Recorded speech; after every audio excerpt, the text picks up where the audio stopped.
নমস্কার বন্ধুরা, রিমি লাইফস্টাইল চ্যানেলের আরেকটি নতুন ব্লগে সকলকে জানাই অনেক অনেক ভালোবাসা ও অভিনন্দন।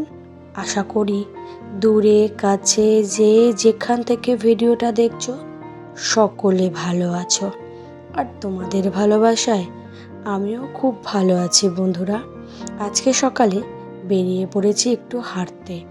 বন্ধুরা, বলতে পারো হাঁটতেই গিয়েছিলাম এবং তার সাথে গিয়েছিলাম আরেকটা জমি কিনবো, সেই জমিটাকে দেখতে।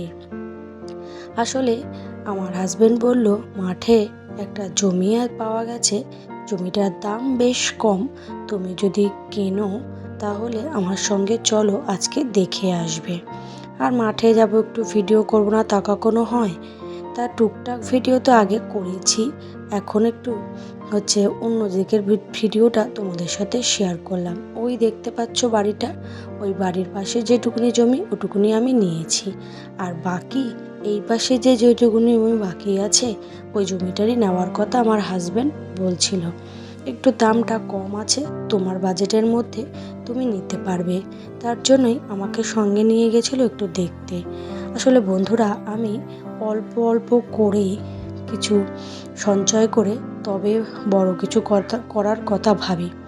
আসলে যদি একবারে বড় কিছু করার কথা ভাবি তাহলে কিন্তু আমার পক্ষে তা কখনোই সম্ভব হবে না।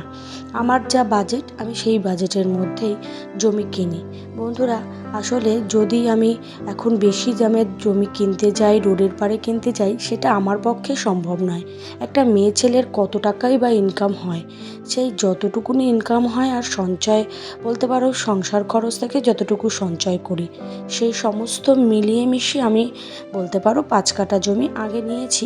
এবার একটু বড় মাপের জমি নেওয়ার ইচ্ছা আছে, সেই জমিটা হচ্ছে 33 কাঠা। তাই আমি একটু দেখতে গিয়েছিলাম। তা যাই হোক, বাড়িতে চলে এসেছি দেখে টেকে, এসে ঘরটাকে ভালো করে একটু বসে বসে ঝাড় দিয়ে নিয়েছি। ঝাড় তো দেওয়া যাবে না, তোমরা তো সেটা জানোই, তাই বসে বসে ঝাড় দিলাম। আর মেয়েকে একটু শুকনো মুড়ি খেতে দিলাম। ও বললাম একটু শুকনো মুড়ি খাবি, তা বললো দাও একটু খাবো। আবার একটু শুকনো মুড়িটা ভালো খায় আমার মেয়ে। তা যাই হোক, ওকে শুকনো মুড়িটা দিয়ে এই মেশিনে মাল দিয়েছে, এই মাল করতে বসে গেছি।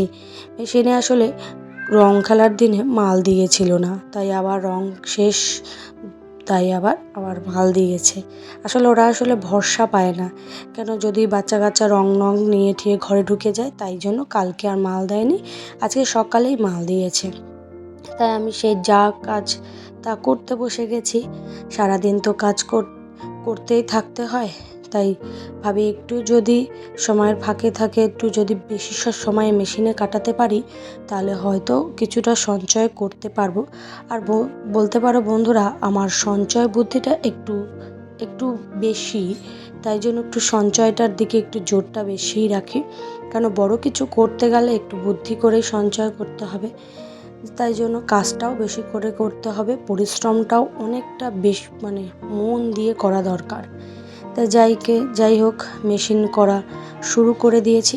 আর তোমাদেরকে প্রত্যেক দিনের মতন সেই একটাই অনুরোধ, ভিডিওটা একটু লাইক দিয়ে দেখা শুরু করো, আর ভিডিওর শেষে সুন্দর একটা কমেন্ট করে আমার পাশে থেকো।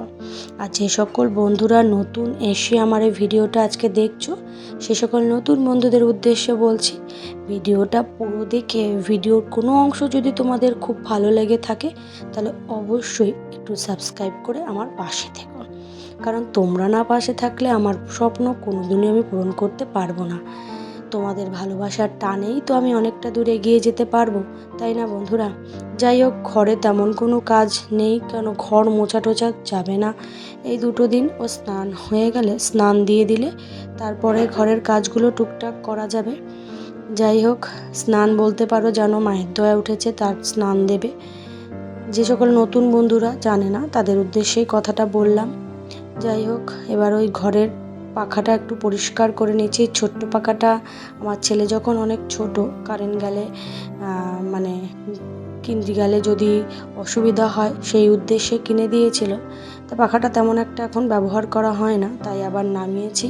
গরমকাল এসে গেছে, পাখাটা ভালো করে পরিষ্কার পরিচ্ছন্ন করে নেব।